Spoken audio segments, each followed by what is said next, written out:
see. Nope, severe thunderstorm warning. Yeah. The National Weather Service in Pueblo has issued a severe thunderstorm warning for southern El Paso County and east central Colorado until 5:45 p.m. I can tell it's a very At dangerous storm. 4:55 p.m., a severe thunderstorm was located over southeastern Colorado Springs, moving southeast at 25 miles an hour.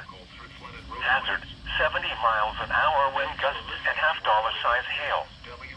This storm has a long history of producing damaging winds and large hail. Uh-oh. Source, radar indicated. It says large hail. Impact, hail damage to vehicles is expected. So I can tell this is a very dangerous storm. Wind damage is also starting to likely rain. to mobile homes, roofs, and outbuildings.